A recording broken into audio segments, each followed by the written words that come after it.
Di malam sunyi, langit Pajajaran menyala dengan cahaya merah membara. Seekor harimau putih muncul di halaman istana menatap sang Prabu. Para pendeta menyebut itu sebagai pertanda kebangkitan ilmu sejati. Prabu Siliwangi yang bijak memahami waktunya telah dekat.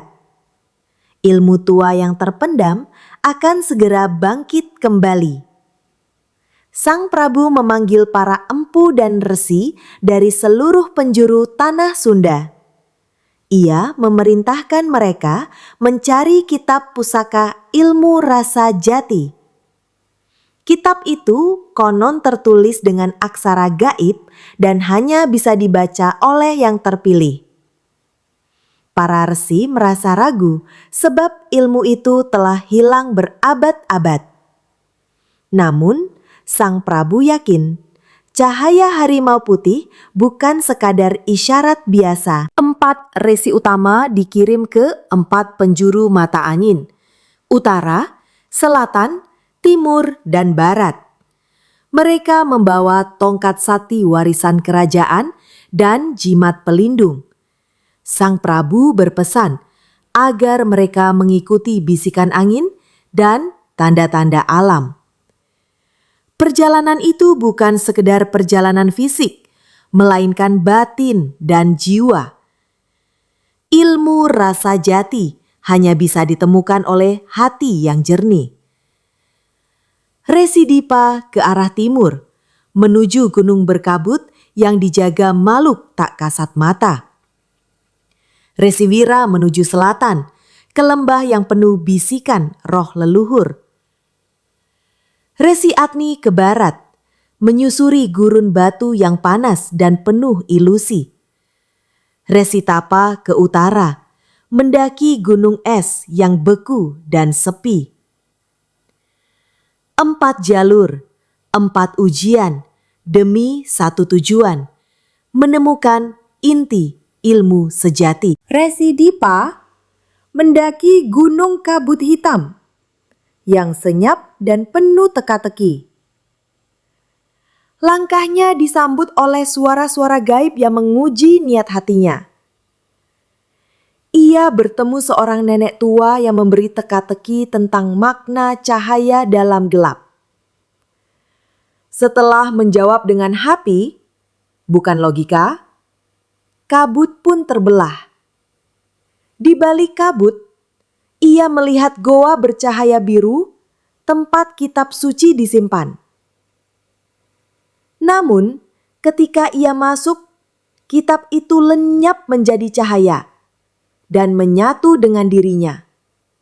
Suara halus berkata, "Ilmu bukan untuk dimiliki, tapi untuk dipahami dan hidupkan." Resi Dipa mengerti. Pencarian ini bukan tentang benda, tapi pemahaman. Ia duduk bersila dan memusatkan batin, hingga tubuhnya menyala cahaya. Ia pun kembali ke istana dengan hati penuh kedamaian. Resi Wira sampai di lembah Lenggang Sunyi, tempat arwah leluhur bersemayam. Ia disambut suara-suara masa lampau, mengujinya dengan kenangan dan kesedihan. Bayangan ayah dan gurunya muncul, menggoda agar ia berhenti mencari. Namun Resi Wira berpegang pada niat murni. Untuk negeri, bukan untuk diri. Akhirnya rah leluhur memberi restu dan menuntunnya ke batu suci. Batu itu berisi tulisan halus yang hanya tampak saat ia menangis jujur. Ilmu rasa jati tertulis dalam air mata dan keikhlasan hati. Ia menghafal tiap baitnya dengan rasa, bukan ingatan semata. Lembah itu pun terang, dan para roh pun tenang kembali ke alamnya. Resi Wira pulang dengan dada lapang dan jiwa bening seperti embun pagi. Resi Agni melangkah ke gurun barat yang membakar kaki dan pikirannya. Di tengah padang pasir, ia terus melihat bayangan kitab suci di kejauhan. Setiap dikejar, bayangan itu menghilang, membuatnya hampir putus asa. Ia mulai menyadari itu bukan ujian fisik, tapi ilusi hasrat dan ego. Ia lalu berhenti mengejar dan malah duduk diam di tengah pasir panas. Dalam keheningan, suara dari dalam dirinya berkata, "Ilmu datang saat kau berhenti mencari." Tiba-tiba pasir membentuk simbol kuno, lalu pecah dan menjadi energi. Energi itu meresap ke tubuhnya, mengisi pikirannya dengan pemahaman mendalam. Ia belajar bahwa pengejaran sering menjauhkan dari kebenaran. Dengan peluh dan keteguhan, ia kembali ke Pajajaran membawa hikmah. Resi Tapa menuju utara, tempat puncak es abadi menyelimuti tanah. Angin dingin menusuk tulangnya, membuatnya hampir tak bisa bergerak. Namun, ia terus melangkah, sebab suara batinnya menuntun dalam diam. Di puncak, ia tak menemukan apa-apa kecuali sunyi yang menusuk. Ia duduk, menyatu dengan keheningan, sampai tubuhnya hampir beku. Dalam keheningan total, ia mendengar suara hatinya sendiri untuk pertama kali. Ia sadar, ilmu bukan sesuatu yang dicarikan, tapi dilahirkan dari dalam. Es pun retak, dan muncul kristal cahaya berbentuk mandala di depannya. Mandala itu menyatu ke dalam jiwanya, membawakan pencerahan mendalam. Ia pulang sebagai resi yang tak lagi berbicara, namun seluruh tindakannya berbicara. Keempat resi kembali ke Pajajaran dalam waktu yang hampir bersamaan. Mereka tak membawa kitab, namun membawa cahaya di mata dan ketenangan di hati. Prabu Siliwangi menyambut mereka dengan senyum penuh makna. Mereka duduk melingkar di taman istana, berbagi pengalaman tanpa banyak kata. Dari sinilah ilmu itu mulai membentuk bentuk barunya. Sang Prabu menyuruh mereka menulis ulang pemahaman mereka masing-masing. 4 arah, 4 makna, namun satu inti. Rasa, jiwa, dan kesadaran. Kitab baru yang lahir diberi nama Welas Asih Sang Hyang, ilmu utama. Ilmu ini bukan untuk kekuasaan, tapi untuk menyatu dengan semesta. Pajajaran pun mulai berubah, lebih damai, lebih terang, dan lebih bijak. Namun, kedamaian itu terganggu ketika utusan kerajaan dari selatan datang. Raja dari kerajaan Singaratu menantang Prabu Siliwangi untuk adu kesaktian. Ia dengki melihat Pajajaran damai dan makin disegani. Ia membawa pasukan bersenjata dan dukun sakti yang kelam.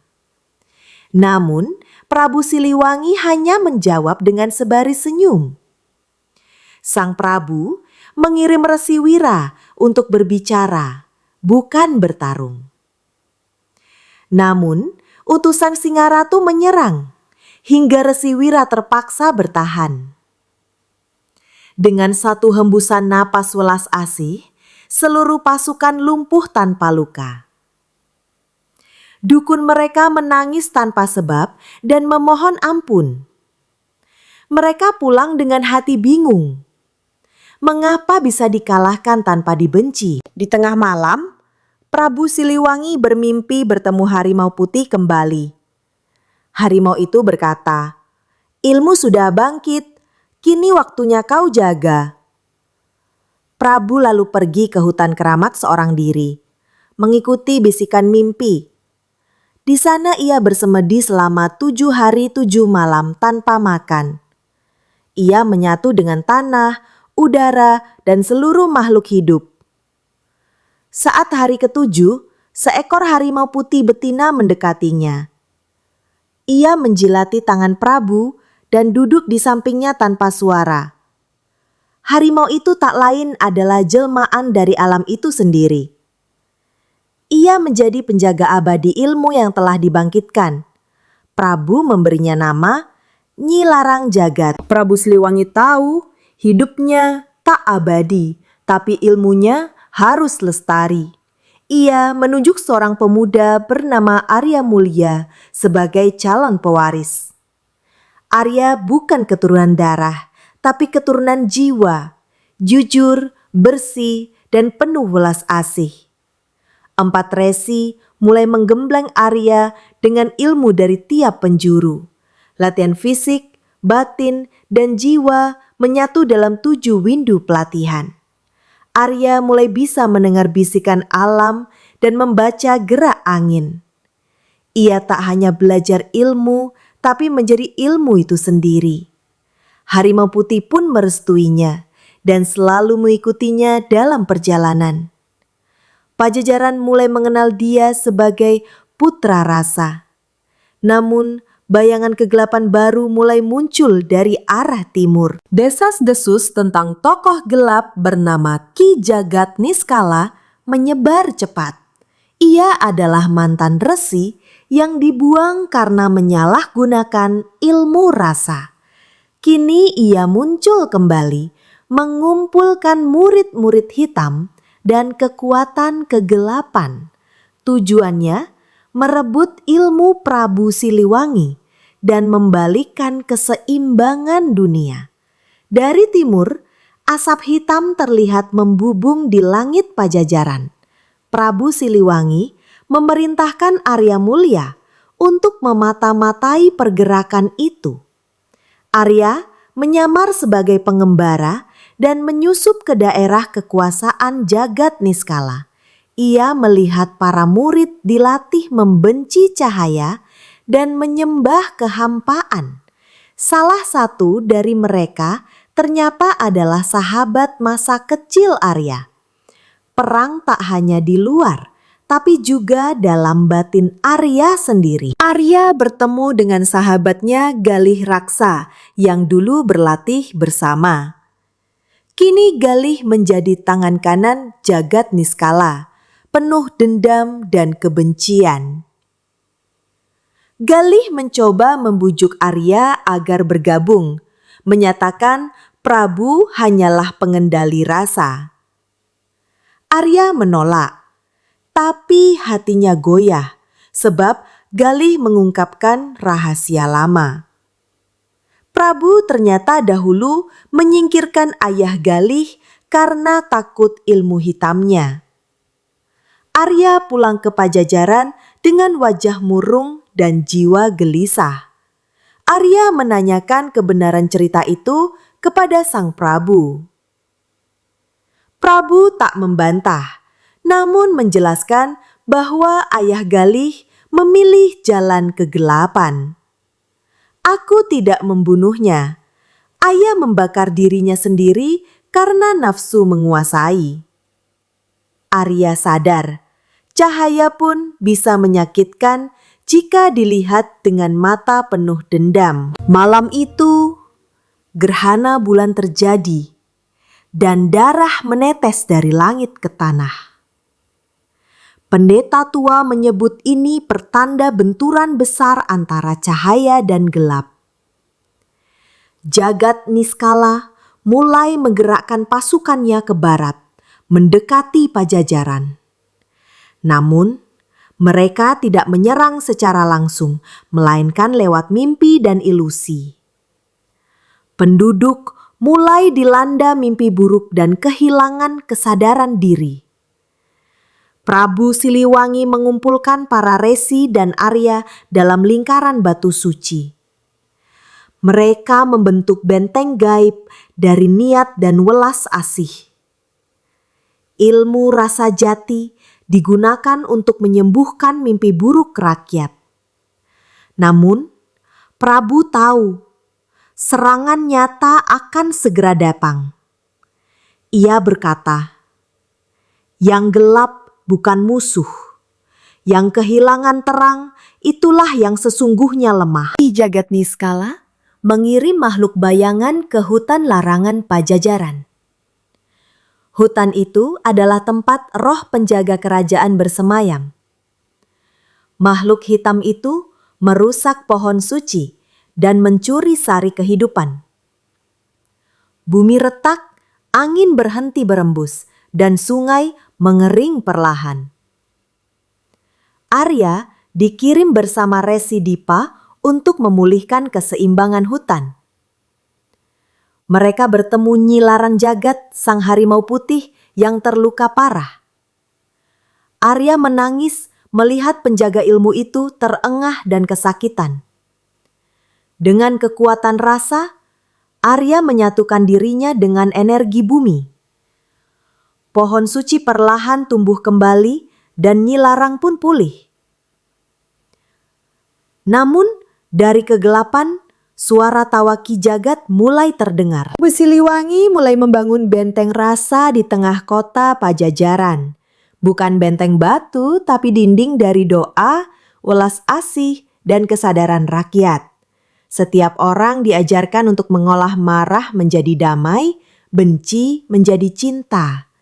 Benteng ini tak kasat mata namun lebih kuat dari baja.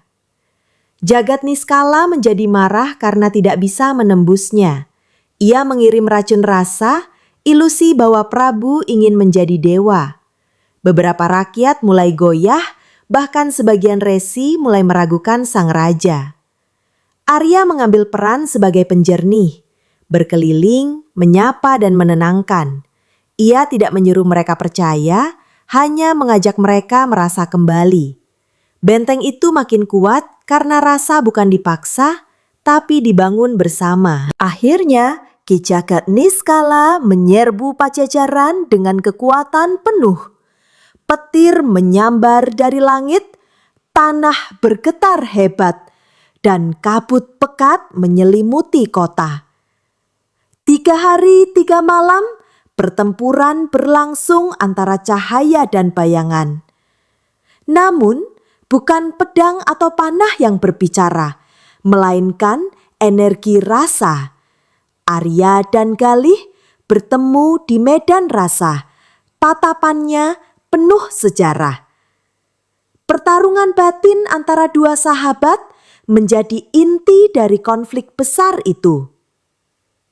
Arya memilih menahan serangan, hanya memancarkan cinta dan pengertian.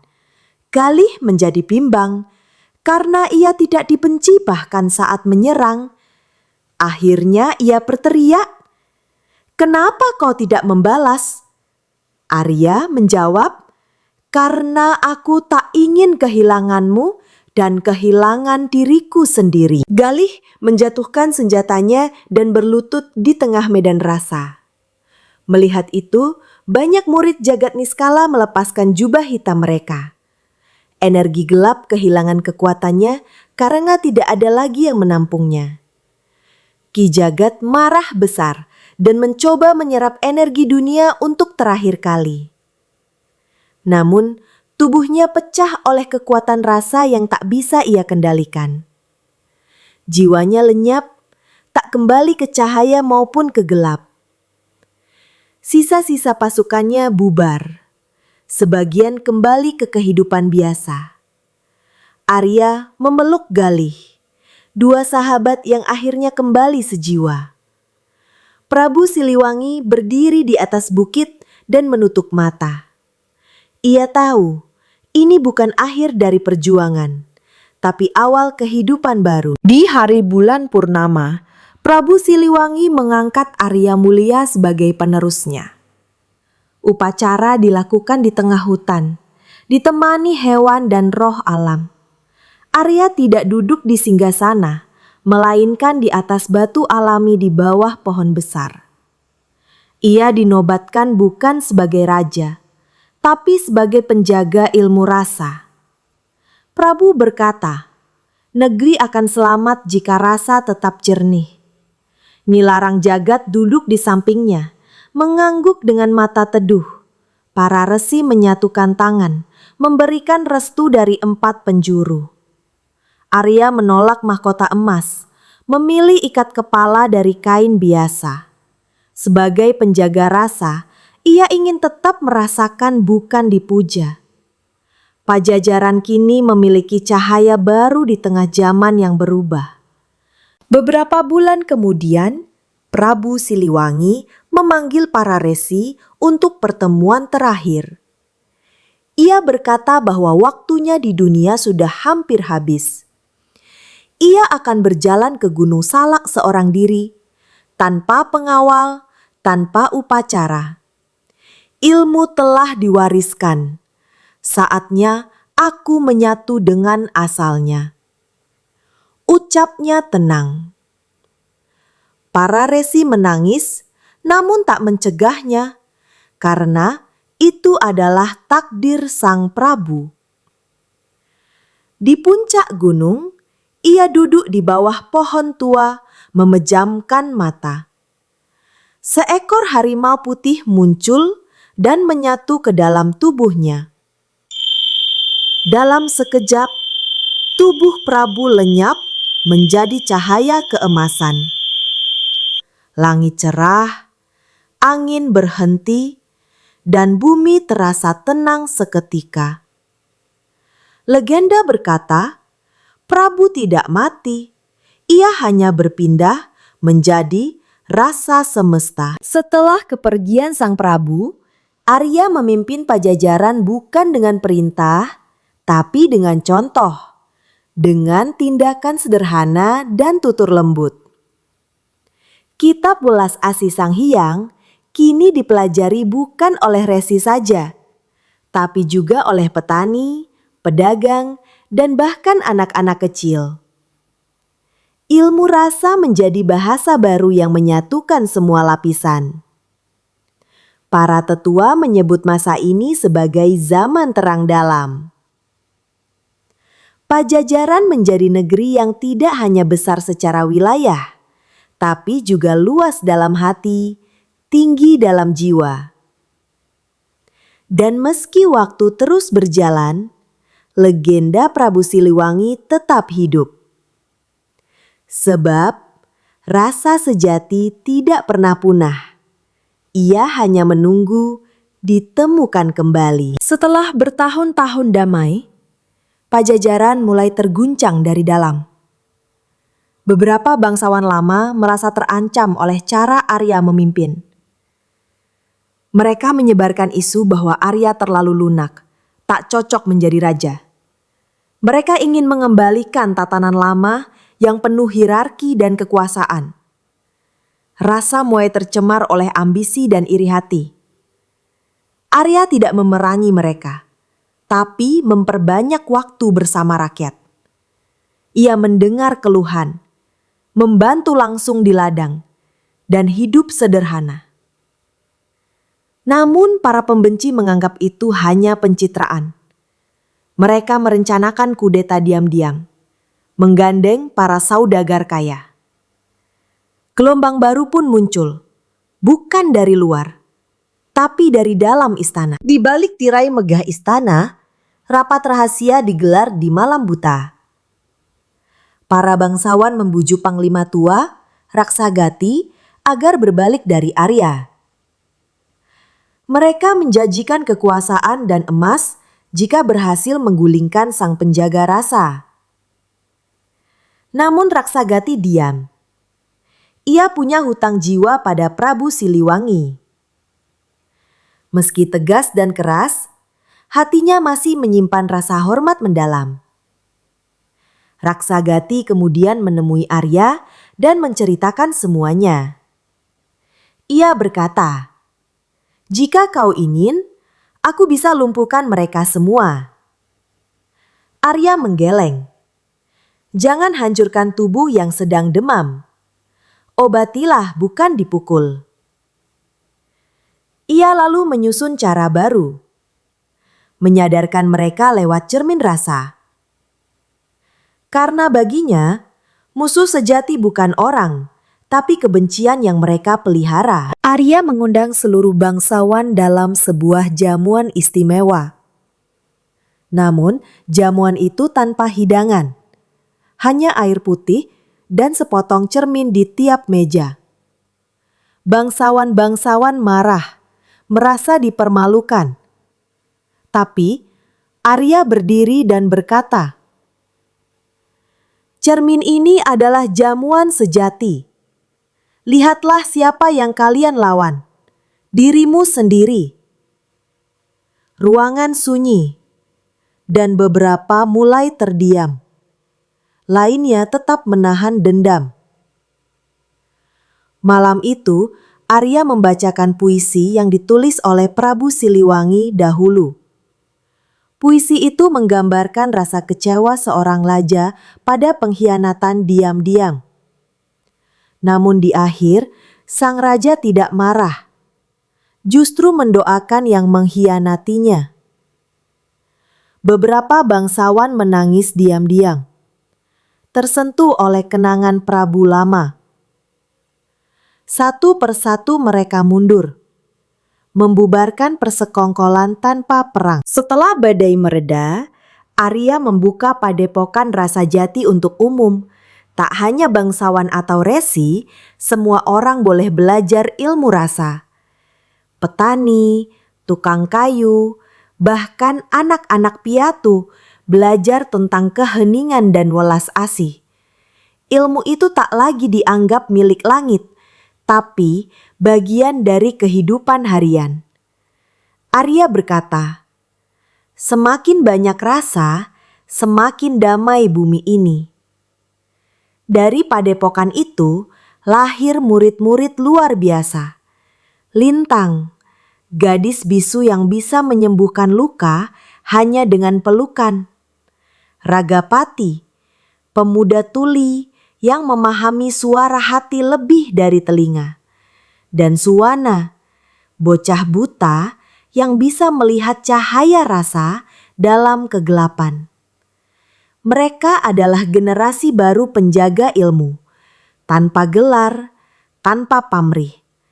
Dan dalam senyap, legenda Prabu hidup di mata mereka. Arya bermimpi bertemu Prabu Siliwangi di tengah Danau Brawan. Sang Prabu berkata, "Ilmu akan hidup selamanya jika kau buat rakyat bermimpi bersama." Arya bangun dengan tekad kuat. Ia ingin menyatukan seluruh Nusantara lewat rasa. Bukan dengan perang, tapi dengan jembatan rasa antar suku dan budaya. Ia mulai mengirim utusan ke negeri-negeri tetangga. Beberapa negeri menyambut baik dan ingin bergabung dalam persaudaraan rasa. Namun, ada juga yang mencurigai niat itu, menganggapnya siasat penjajahan halus. Arya tak mundur. Ia kirim para muridnya bukan sebagai duta, tapi sahabat. Mereka tinggal bersama rakyat, bekerja bersama tanpa mengaku siapa mereka. Perlahan, simpati tumbuh dan rasa menjadi bahasa bersama. Pajajaran mulai dikenal sebagai negeri tanpa senjata. Pasukan diganti oleh para penjaga rasa. Mereka membawa cermin bukan pedang. Hukuman diubah menjadi penyadaran. Pelaku kejahatan diajak merenung dan menanam pohon. Banyak pihak luar menganggap ini lemah, bahkan gila. Namun keajaiban terjadi. Kejahatan menurun drastis dalam waktu singkat. Arya membuktikan bahwa rasa bisa menjaga lebih baik dari rasa takut. Para penjaga rasa hanya berdiri diam di pasar dan jalanan. Namun dari mata mereka terpancar getar kedamaian yang menenangkan. Anak-anak tumbuh tanpa dendam. Orang tua hidup tanpa ketakutan. Pajajaran menjadi cermin besar yang membuat negeri lain merenung. Namun, tak semua bisa menerima perubahan itu. Dari Laut Selatan, datang Ratu Kencana Wulan, penguasa laut dan ilmu langit. Ia merasa ilmu Prabu Siliwangi telah mencemari tatanan gaib dunia. Ia mengirim badai dan gelombang tinggi ke pesisir Pajajaran. Desa-desa pesisir porak-poranda dan rakyat mulai cemas. Arya pergi sendiri ke tepi pantai, bertapa di atas karang 7 malam. Ia tidak melawan badai, tapi menyatu dengan hembusan angin dan suara ombak. Ratu Kencana muncul dalam wujud perempuan anggun, bermahkota mutiara. Arya berkata, "Aku bukan membawa ilmu baru, hanya menyambung yang telah ada." Ratu pun luluh, dan badai reda dalam satu tarikan napas. Setelah badai berlalu, Arya dan Ratu Kencana duduk di atas batu karang. Mereka berbincang tentang dunia gaib dan dunia nyata yang makin terpisah. Arya mengusulkan persaudaraan 7 laut, kerjasama antar penjaga alam dan manusia. Ratu Kencana setuju dengan satu syarat: tidak ada yang boleh menyombongkan rasa. Jika ada yang mengaku paling suci, maka rasa itu gugur. Maka dibentuklah Dewan Rahasia yang terdiri dari 7 penjaga alam. Mereka bertemu tiap tahun dalam sunyi, bukan untuk rapat, tapi untuk merenung bersama.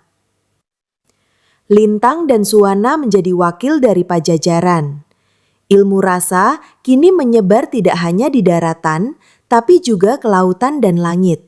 Era baru pun lahir, era rasa Nusantara. Setiap malam, langit Pajajaran dihiasi cahaya warna-warni seperti aurora. Para tetua berkata, itu adalah gema rasa rakyat yang menyatu dengan alam. Burung-burung berkicau lebih jernih, air sungai lebih bening, dan bayi jarang menangis. Tanpa sadar, Pajajaran telah menjadi pusat spiritual baru di Nusantara. Orang-orang datang dari jauh, bukan untuk mencari kekuasaan, tapi kedamaian. Arya tak tinggal di istana, ia memilih hidup di tengah hutan. Setiap minggu, ia turun ke desa-desa untuk mendengar kisah rakyat. Ia tidak dikenal sebagai raja, melainkan Bapa Rasa. Ia tidak membangun kuil untuk dirinya, hanya ladang dan taman doa.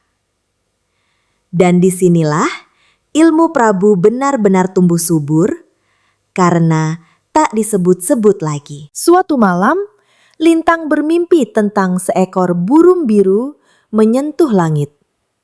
Ia berkata pada Arya, "Burung itu bukan dari sini. Rasa baru akan datang."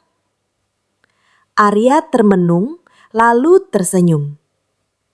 Kalau rasa itu murni, kita tak perlu takut. Hari-hari berikutnya, cahaya langit berubah. Warna ungu mulai dominan. Para resi berkata, perubahan besar akan datang dari arah utara. Namun tak seperti dahulu. Rakyat kini tidak gelisah. Mereka sudah memiliki benteng dalam diri. Benteng rasa yang kokoh. Arya hanya berkata, "Kalau bumi bergetar, duduklah diam. Kalau langit berteriak, dengarlah pelan." Sebab rasa sejati bukan untuk menguasai dunia, tapi menyatu dengannya. Dari arah utara, muncullah rombongan aneh berpakaian putih bersih. Mereka tak membawa senjata, hanya membawa alat musik dan bunga-bunga kering. Mereka menamakan diri sebagai pengembara langit, pencari suara dari rasa semesta. Mereka berkata, "Kami mendengar suara Pajajaran di angkasa." Rakyat menyambut mereka dengan rasa ingin tahu dan ramah. Arya menerima mereka sebagai saudara, bukan tamu asing. Namun para resi merasa gelisah.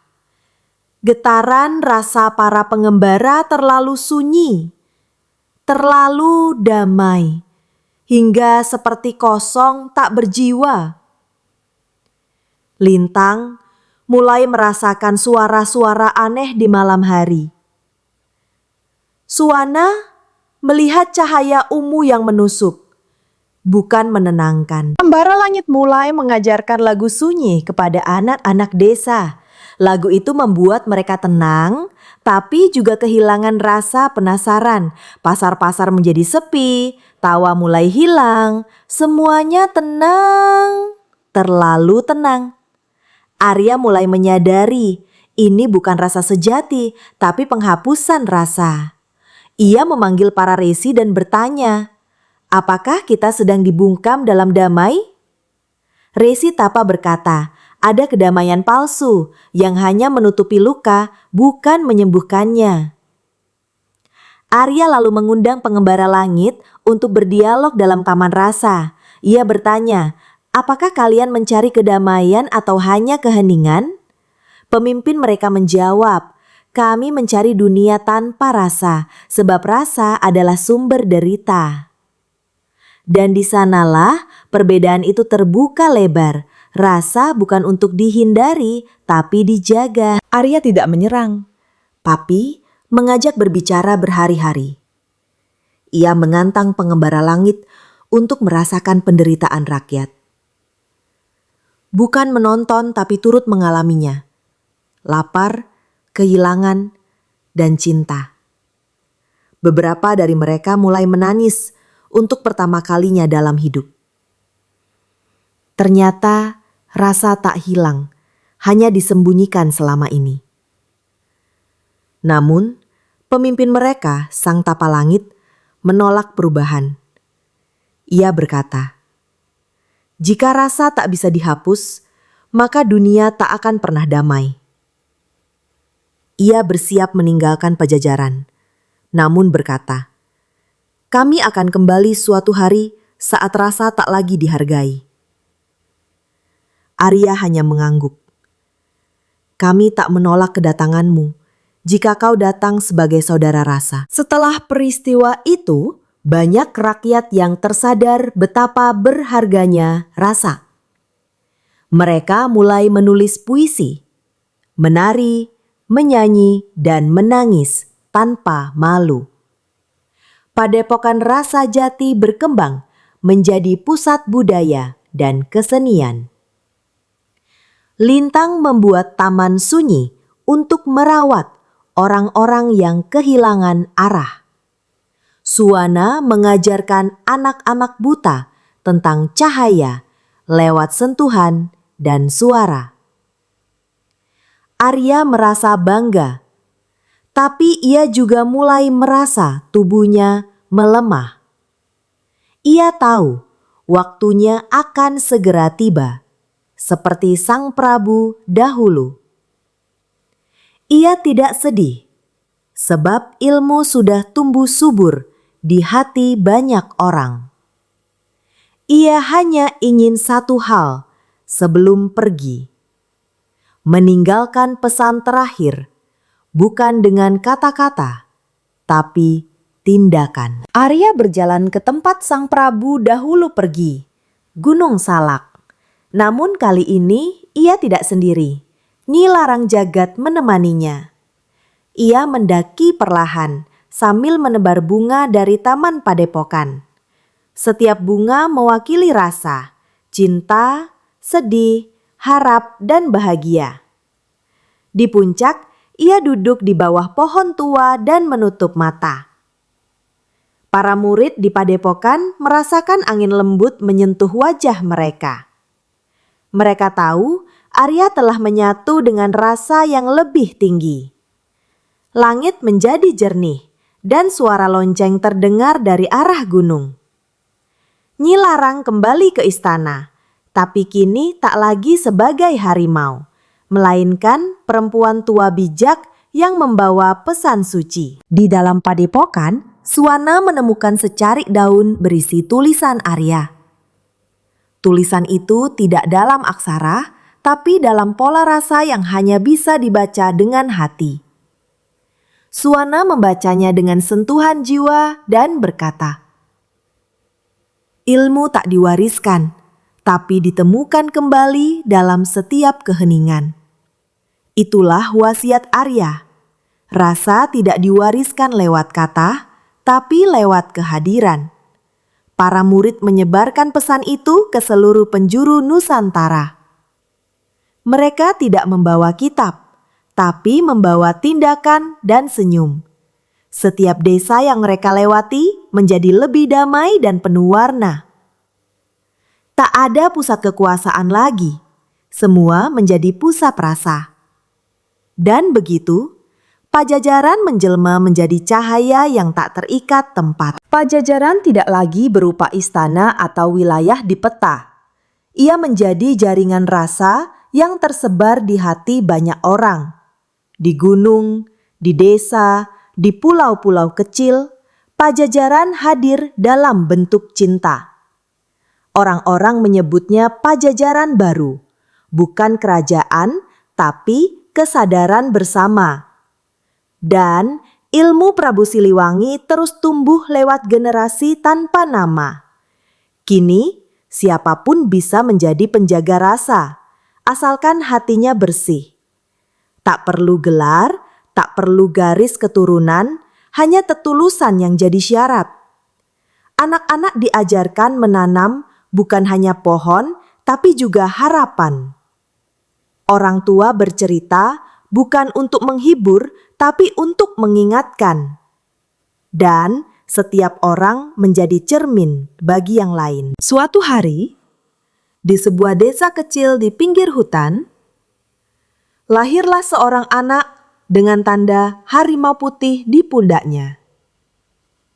Ia menangis bukan karena lapar, tapi karena melihat dunia. Ia tersenyum saat pertama kali disentuh oleh cahaya pagi. Orang-orang merasa sejuk saat dekat dengannya.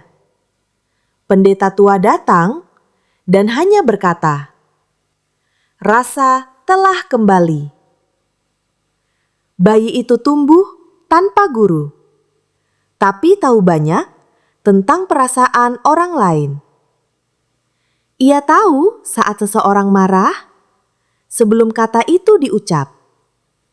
Ia tahu kapan harus diam dan kapan harus memeluk. Orang-orang mulai menyebutnya Siliwangi baru. Di langit Pajajaran muncul 3 tanda yang membuat para resi terdiam. Seekor burung emas terbang mundur. Pohon beringin tumbuh dari batu. Sungai mengalir ke arah hulu. Tanda-tanda itu diyakini sebagai momen tertinggi dalam siklus ilmu rasa. Rasa tak lagi hanya dirasakan, tapi menjadi bagian dari napas semesta. Siliwangi baru yang kini remaja mulai mengajarkan lewat keheningan. Ia duduk di tempat umum dan hanya tersenyum. Namun orang-orang yang lewat merasakan damai luar biasa. Ia tidak bicara tentang ilmu, tapi menjadi ilmu itu sendiri. Dan untuk pertama kalinya, rasa menjadi bahasa dunia. Legenda Prabu Siliwangi bukan kisah masa lalu. Ia adalah napas yang terus berhembus dalam hati yang jernih. Dari Arya Mulia hingga Siliwangi baru, rasa tak pernah padam. Kitab-kitab boleh hilang, istana boleh runtuh, tapi rasa akan selalu tumbuh di jiwa yang murni. Kini, jika engkau berjalan di hutan, dengarlah angin dengan hati. Jika engkau duduk dalam sepi, rasakan kehadiran para penjaga rasa. Dan jika engkau bertemu seseorang yang diam tapi menenangkan, mungkin itu warisan Siliwangi yang hidup kembali dalam bentuk baru. Sebab legenda sejati bukan untuk dikenang, tapi untuk dijalani.